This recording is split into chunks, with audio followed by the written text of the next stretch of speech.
আসসালামু আলাইকুম বন্ধুরা, আমার হেসেলে আপনাদের সকলকে জানাই স্বাগত। বন্ধুরা, আজকে আপনাদের সঙ্গে আমি শেয়ার করব ওল ভর্তা। ওলকে আমি ভর্তা করব আর দু রকমভাবে ভর্তা করব, একটা কাঁচা পেঁয়াজের, একটা ভাজা পেঁয়াজের। আর দুটো ভর্তাই কিন্তু খেতে একেবারে অসাধারণ, গরম ভাতের সাথে অসাধারণ লাগবে খেতে। একবার এইভাবে যদি ভর্তা বানিয়ে খান তাহলে বারবার কিন্তু এইভাবেই ভর্তা করে খেতে চাইবেন। তো বন্ধুরা, আপনাদের কাছে রিকোয়েস্ট হলো রেসিপিটি পুরো দেখার জন্য। তো শেষ থেকে শুরু পর্যন্ত রেসিপিটি দেখবেন, এবং যদি রেসিপিটি আপনাদের ভালো লেগে থাকে অবশ্যই আমার চ্যানেলকে লাইক, শেয়ার এবং সাবস্ক্রাইব করে আমার সঙ্গে থাকবেন। তো বন্ধুরা দেখুন, এখানে আমি ওল নিয়ে নিয়েছি। ওলটাকে না আমি একটু রোদে শুকিয়ে নিয়েছিলাম। আমি যখন ওল কচু আনি তো একটু রোদে শুকিয়ে নিই, তো একটু রোদে শুকিয়ে রেখেছিলাম।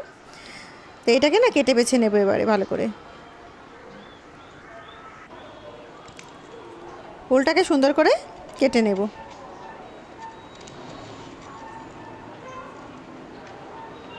দেখুন কত সুন্দর ওলটা।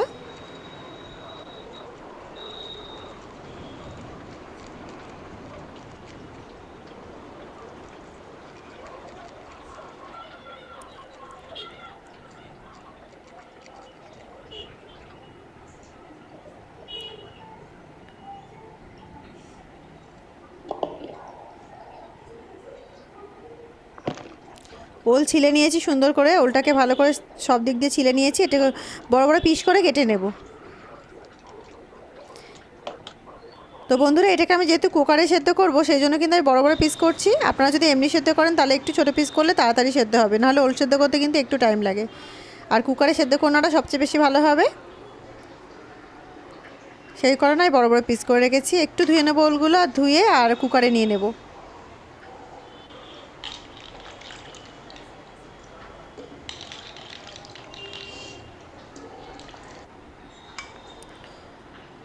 ওলগুলো ভালো করে ধুয়ে নিয়েছি, কুকারে নিয়ে নিয়েছি, আর দিয়ে দিচ্ছি একটু জল। ওলটা সেদ্ধ হওয়ার মতো আমি অল্প পরিমাণে জল দিচ্ছি। কুকারের ঢাকাটা বন্ধ করে আর ওলটাকে ভালো করে সেদ্ধ করে নেব। তো বন্ধুরা, প্রত্যেকটা কুকারের ক্যাপাসিটি কিন্তু এক নয়, তো আপনারা আপনাদের কুকারের ক্যাপাসিটি অনুযায়ী কিন্তু সিটি দেবেন। তো আমি আমার কুকারের ক্যাপাসিটি অনুযায়ী সিটি দিচ্ছি, দিয়ে ওলটাকে সেদ্ধ করে নিচ্ছি।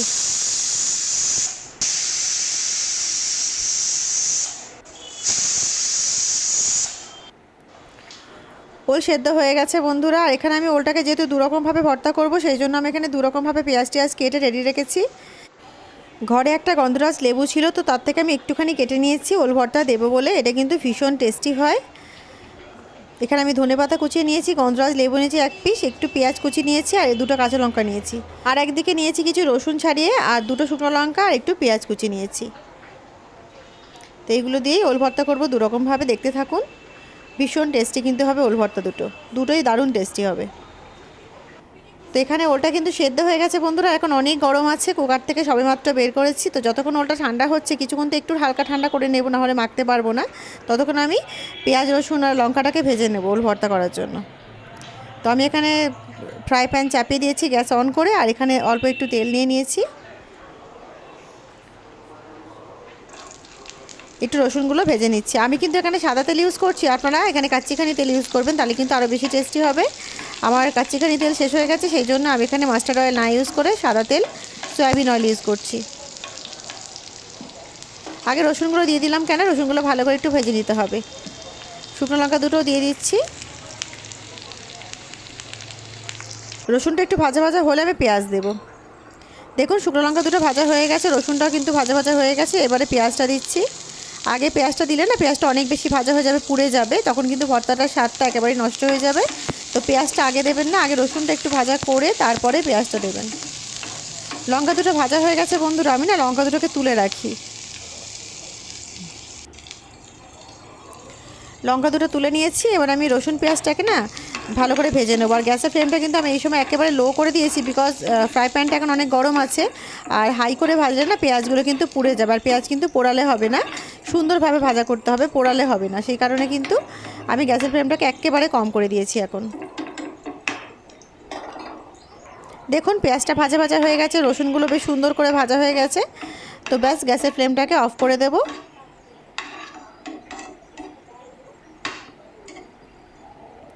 তো পেঁয়াজ রসুন ভাজা হয়ে গেছে, চলুন ভর্তাটাকে শুরু করে দিয়ে এবারে করতে।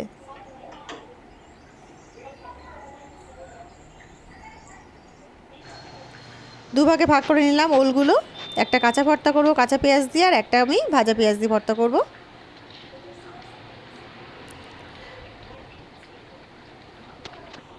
আগে ওলগুলোকে ভালো করে হাত দিয়ে মেখে নেবেন, তারপরে কিন্তু এগুলো অ্যাড করবেন।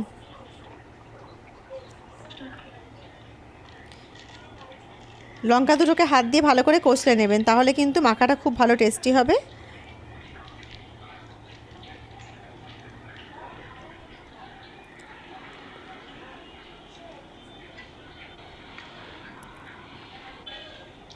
রসুন পেঁয়াজটাকেও না বন্ধুরা লঙ্কার সাথে ভালো করে মেখে নেব। আর যে ভাজা তেলটা ছিল না সেইটাকেও নিয়ে নিলাম, কেন আসল স্বাদটা কিন্তু তেলটার মধ্যে আছে।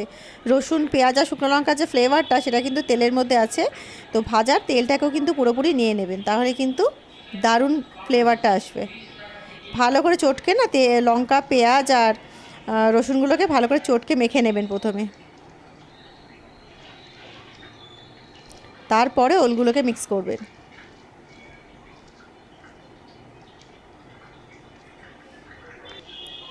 দিয়ে দিচ্ছি স্বাদ মতো লবণ।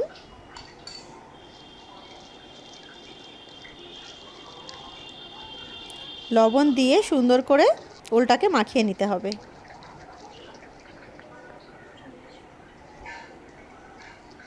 দেখুন ওল ভর্তা কিন্তু আমার একেবারে রেডি হয়ে গেছে, ভাজা পেঁয়াজের ওল ভর্তা। পেঁয়াজ রসুন আর শুকনো লঙ্কার যে ফ্লেভারটা বন্ধুরা অসাধারণ, দারুণ লাগে। গরম ভাতের সাথে না এত মানে মুখে স্বাদ এনে যায়, একটা আলাদা আলাদা স্বাদের রেসিপি এটা। অবশ্যই বানিয়ে খাবেন এইভাবে। তো চলুন এবারে আমরা কাঁচা পেঁয়াজ দিয়ে মাখিয়ে ফেলি।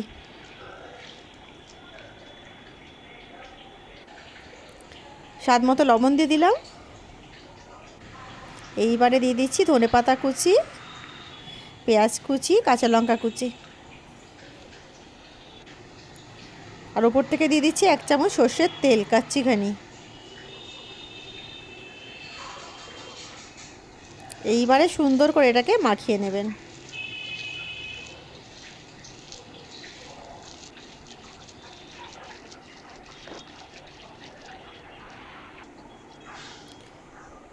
পাতিলেবুর রস দিয়ে দিচ্ছি। 1 টিস্পুন মতো পাতিলেবুর রস দিলেই হবে। আর আপনাদের ওল যতটা পরিমাণে নিচ্ছেন সেই অনুপাতেই দেবেন, অতিরিক্ত যেন না হয়ে যায়। হালকা টক থাকবে, তাহলে কিন্তু স্বাদটা দারুণ হবে, খুব বেশি নয়।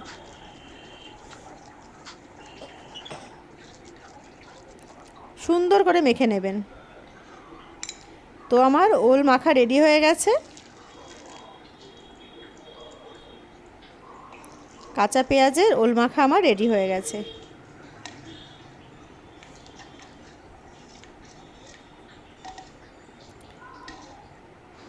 তো বন্ধুরা দেখুন, আমি দুরকমভাবেই কিন্তু ওলটা মেখে আপনাদেরকে দেখালাম। একটা কাঁচা পেঁয়াজের, এটাও গরম ভাতের সাথে অসাধারণ লাগে। আর এটা তো ভাজা পেঁয়াজের, এটাও কিন্তু অসাধারণ লাগে। দুটোরই স্বাদ একেবারেই আলাদা, একেবারে ভিন্ন স্বাদের, কিন্তু দুটোই অপূর্ব স্বাদ। কোনোটাই মানে কোনোটা থেকে কম নয়।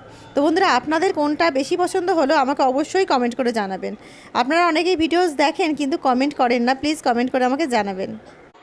আর বন্ধুরা রেসিপিটি ভালো লাগলে অবশ্যই আমার চ্যানেলকে লাইক শেয়ার এবং সাবস্ক্রাইব করে আমার সঙ্গে থাকবেন। তো দেখা হচ্ছে একটা অন্য নতুন ভিডিওর সঙ্গে। ততক্ষণ সবাই ভালো থাকুন, সুস্থ থাকুন। আল্লাহ হাফিজ।